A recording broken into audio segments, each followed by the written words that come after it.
શ્રી મહેન્દ્રભાઈ પટેલને વિનંતી કરું છું કે તેઓ સ્ટેજ પર આવે અને અમને સૌને માર્ગદર્શન આપે.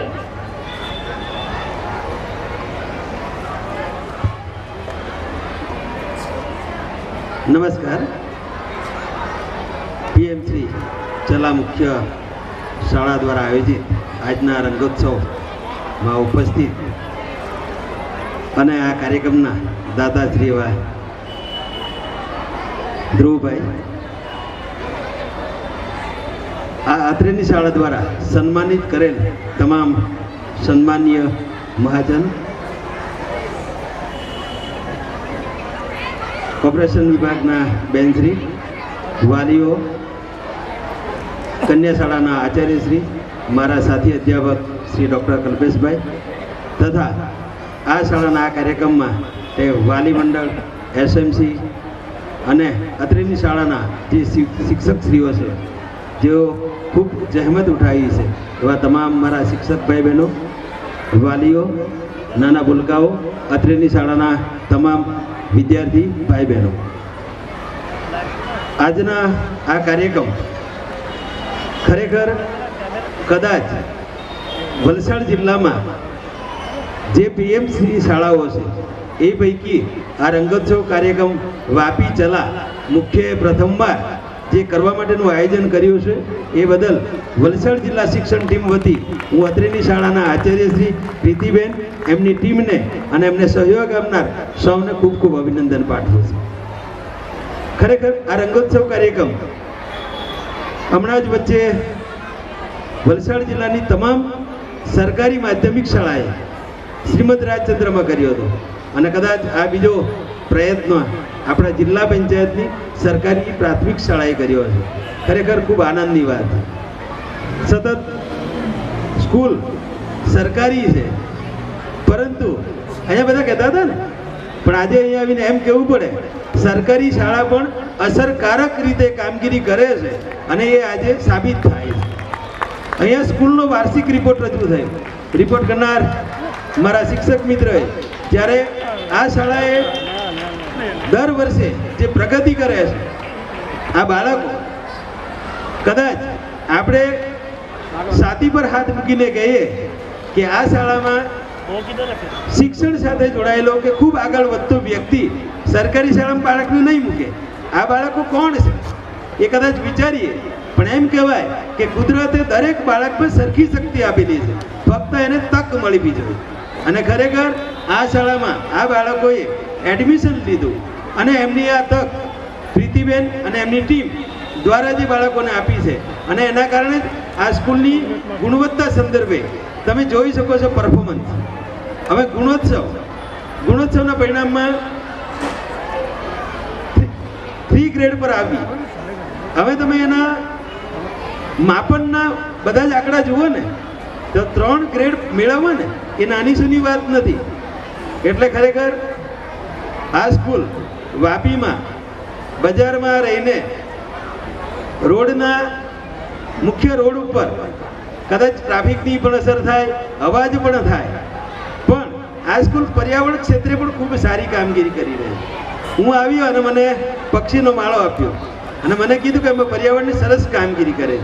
આપણે સરકાર સાથે જોડાઈને આપણે રાષ્ટ્રની સેવા કરવાની છે. કદાચ ગઈકાલનો દિવસ આપણે બધાએ ઉજવણી કરી. 1930માં લાહોરમાં બીજ રોપાયું, 1949માં કદાચ આપણું આમુખ બન્યું અને 1950માં 26મી જાન્યુઆરી પહેલી વખત ઉજવણી કરી અને 77 વર્ષ. આપણે દેશ માટે સન્માન ક્યારે આવે? આજે આપણે બધા સૌ કેવા છે, આ સરકાર કેવી, પેલી સરકાર કેવી.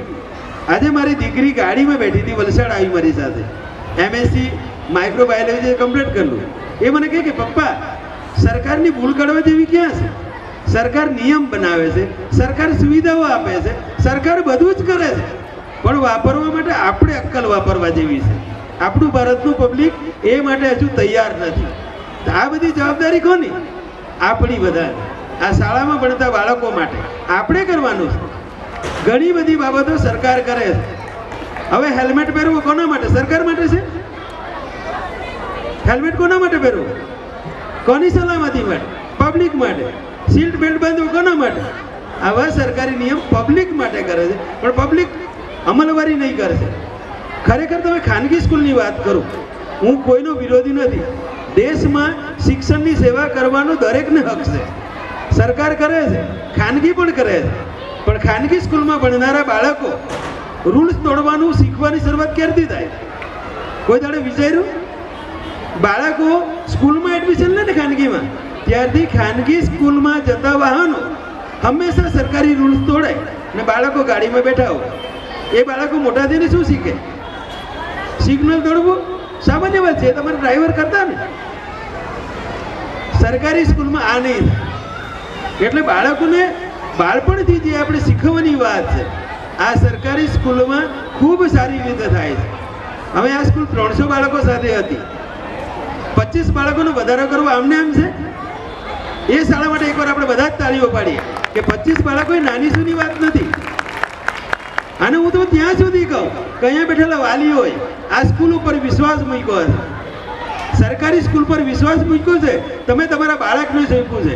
હું તમને ખાતરી આપું કે તમારું બાળકનું ઘડતર તમે વિચારો છો ને એના કરતાં ખૂબ સારી રીતે થશે. તમારા બાળકની અંદર પડેલી શક્તિઓ આ સ્કૂલમાં ઉગશે, એ મોટા થશે ને એમ એની સ્કિલ પણ ડેવલપ થશે. આ પીએમ શ્રી શાળાની તમે એક્ટિવિટી જુઓ, આખા વર્ષમાં એક્ટિવિટી કરવાની છે આ બાળકો માટે. અને મને વિશ્વાસ છે આ અમારી સ્કૂલો ચોક્કસ સારી રીતે પ્લાન કરે છે. સરકારનો એક પણ પૈસો વેડફાય નહીં ને તેનું ધ્યાન રાખે છે. અને કદાચ એ જ પૈસા ખૂટે ને તો તમે જેવા બેઠેલા દાતાઓ આપો છો ને એ ખરેખર સરાહનીય છે.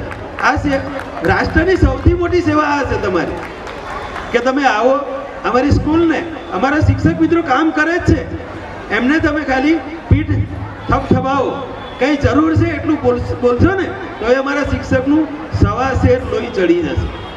કામ કરે છે. જ્યાં આવું લીડરશીપ હોય, જ્યાં શિક્ષકો તહેદિલથી સારી રીતે કામ કરવા માંગે છે, ખરેખર બહુ સરસ. આ લોકો આજે અભિનંદન પાત્ર છે. મારે પણ આજે આખો દિવસ કામ હતું. અહીંયા હું થોડોક મોડો પડ્યો. સવારથી કલેક્ટર સાહેબ સાથે, ડીડીઓ સાહેબ સાથે સતત ઘણા બધા કામો હતા. ઓફિસમાં ગયો, હું ઘડિયાળમાં એક તરફ જોતો જાઉં ને એક તરફ વાપી પહોંચવાનો સમય જોતો જાઉં. બહુ પરિસ્થિતિ હતી. એકવાર એવું થાય કે કહી દઉં પ્રીતિબેનને, પણ પ્રીતિબેન કહે તમે મુખ્ય મહેમાન છો, તમે આવો. ખરેખર આવીને મારું સદભાગ્ય કહેવાય કે મને તમે મુખ્ય મહેમાન તરીકે બનાવ્યો, મને સન્માનિત કરવા બદલ આ સ્કૂલને પણ ખૂબ ખૂબ અભિનંદન છે. ખરેખર આ બાળકોમાં ટેલેન્ટ, બાળકો થનગને છે. હું વધારે સમય લઉં એના કરતાં સૌને એટલું કહું કે આ શાળામાં તમારા આજુબાજુના બાળકોને એડમિશન અપાવજો. તમારા બાળકનું જીવન તમે એમને આપજો. તમારા વિચારો શું છે એ સ્કૂલના ટીચરને કહેજો, એ પ્રમાણે તમારું બાળકનું ઘડતર કરી આપશે. આજે આત્મનિર્ભર ભારત માટેની વાત આહવાન કરે છે. મેં હમણાં સમાચાર જોતો હતો. હું કોઈ સરકારનો ફ્રેન્ડ નથી, પણ જે સરકાર દેશના વિકાસ માટે કામ કરે છે, જે વ્યક્તિ કરે છે એના માટે આપણું સન્માન છે. કાંઈ આપણે કોઈ પક્ષના માણસ નથી, આપણે રાષ્ટ્રના, આપણી સરકાર કામ કરે છે એના પક્ષમાં છે. આજે 27 તારીખ અને 27 દેશો સાથેની ફ્રી ડીલ ઓફ આજે હમણાં થઈ ગઈ. મોદી સાહેબે જાહેરાત કરી હમણાં આપણા દેશના લોકોને 2000 કરોડ લોકોને ફાયદો થવાનો, એમાંથી 1000 કરોડ તો આપણા જ લોકો છે. એના માટે આજે MOU ડીલ થઈ ગઈ છે. ધીમે ધીમે વિચાર કરો, 110%ની વસ્તુ હતી એ 10% પર આવે છે ને એનાથી પણ નીચે જશે તબક્કાવાર. એટલે આપણી સરકાર પણ સારી કામ કરે છે. આ પીએમ શ્રી અંતર્ગત શાળા લીધી છે. માનનીય વડાપ્રધાન શિક્ષણ માટે NEP 2020 રાષ્ટ્રીય શિક્ષણ નીતિ આપણને આપી છે, અને રાષ્ટ્રીય શિક્ષણ નીતિ મુજબ આપણે શાળામાં કામ થાય છે. અહીંયા તમામ પ્રકારના રૂલ્સ એન્ડ રેગ્યુલેશન ના આધારે શિક્ષણનું કામ થાય છે. એટલે બાળકો અહીંયાથી ખોટું શીખીને નહીં જશે. ખરેખર આ કાર્યક્રમ ઓછો છે, અમને બોલાવ્યા, બધાને બોલાવ્યા, આ સન્માનિત કર્યા છે. દાતાઓને કહું કે અમારી શાળામાં પૂરતી ગ્રાન્ટ આવે કે ના આવે, પણ તમારા થકી આ શાળામાં અવારનવાર કાર્યક્રમો કરે અને સમાજમાં એક સારો મેસેજ અમારો તમારા થકી પહોંચશે. એટલે આજે વાલીઓને, તમામ મહેમાનોને, મારા શિક્ષક મિત્રોને, તમામ બાળકોને ખૂબ ખૂબ અભિનંદન. અસ્તુ. જય હિન્દ.